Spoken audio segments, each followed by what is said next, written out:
Salut! Cette fois-ci, je vous montre une petite recette toute simple de riz frit qu'on appelle en japonais du chahan, mais à mon avis c'est chinois. Ça ressemble vachement à du riz cantonais tout simplement, avec des petits légumes frits, du riz, un petit peu de viande, des œufs. Délicieux! Alors pour commencer, j'ai coupé quelques légumes, donc là j'ai pris une demi-carotte que j'ai épluchée. Et ensuite j'ai fait ma petite technique du socle. Je sais pas si vous l'avez déjà vu. J'ai juste coupé 2-3 tranches de carottes d'à peu près 1 ou 2 mm d'épaisseur. Et vous voyez, ça fait un socle. C'est vachement facile après pour couper encore en tranches de 1 à 2 mm d'épaisseur.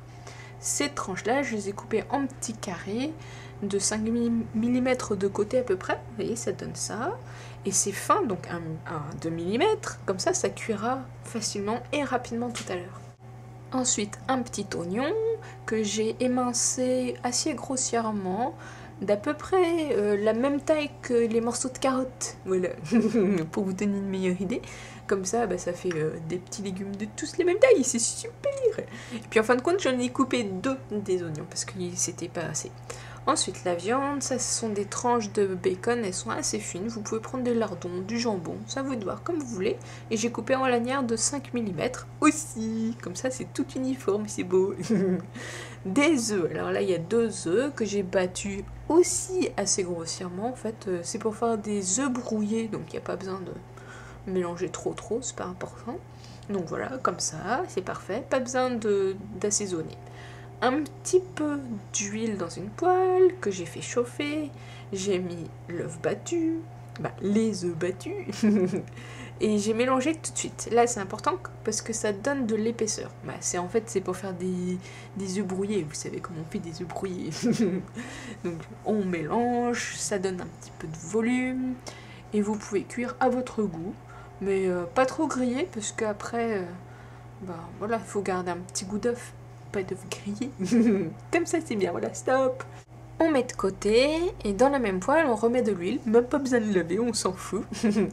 Et puis on met les oignons d'abord pour donner un petit peu d'avance, qu'on fait cuire sur feu moyen, feu doux. Il faut que ça cuise sans que ça grille. Donc 2 minutes comme ça, puis on ajoute les morceaux de carottes, on mélange bien pour qu'eux aussi soient imprégnés d'huile, pour qu'ils cuisent bien et qu'ils s'imprègnent du goût.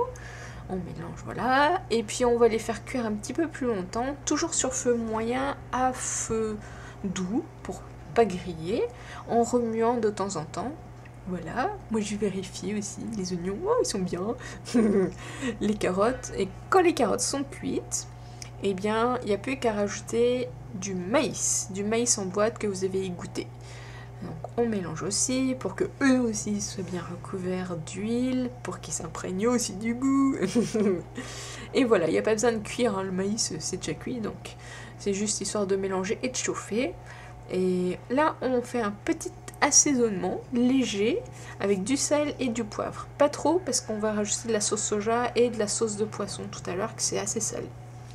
Donc voilà, c'est prêt, on met de côté pour pouvoir cuire maintenant avec un petit peu d'huile encore la viande. Là donc moi j'ai choisi du bacon, je préfère la cuire séparément, ça me permet de contrôler le goût et comment dire le grillage. Le degré de grillage. Et donc voilà, quand c'est à votre goût, il n'y a plus qu'à rajouter tous les ingrédients qu'on a fait cuire tout à l'heure.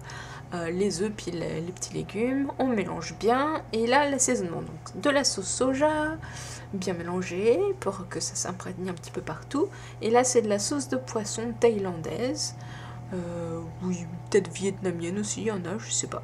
On remélange bien, et voilà, dernière étape, rajouter le riz. Ça c'est du riz japonais que j'ai cuit, vous pouvez utiliser la sorte de riz que vous voulez, je suis sûre que ça va bien avec tout. Du riz blanc, voilà. Le truc qui est important par contre, c'est de bien mélanger avec une spatule. Moi j'utilise la technique des blancs en neige qu'on mélange avec la sauce au chocolat pour faire de la mousse au chocolat. Vous voyez? Donc c'est de mélanger et de casser sans écraser pour séparer les petits grains de riz. Pour comme ça ils soient imprégnés et bien mélangés avec tous les petits légumes qui ont le goût de la sauce soja et du nampura. Le nampura, c'est comme ça qu'on appelle en japonais la sauce de poisson. Donc vous voyez la technique, bien mélanger pour que tous les grains de riz soient séparés, qu'il n'y ait pas de boulettes. Quand c'est bien mélangé, vous voyez, ça donne ça. Et ben moi je goûte, voir s'il y a besoin de sel, de poivre, de sauce soja ou de sauce de poisson. Et s'il y a besoin, on met, s'il n'y a pas besoin, on met pas. Et on sert avec une louche.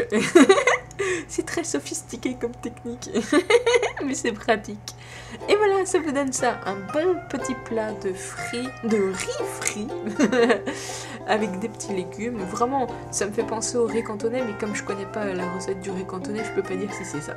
Mais en tout cas, vous voyez ce que ça donne. Vous pouvez mettre aussi des petits pois, tiens, c'est super bon. Ou changer la viande, ou à vous de voir, comme vous voulez. Et servir ça avec des petits raviolis chinois, pourquoi pas. Je vous montrerai la recette. Comme d'habitude, vous retrouverez toutes les informations et les proportions sur le site a-vo-baguette.com. Bon appétit!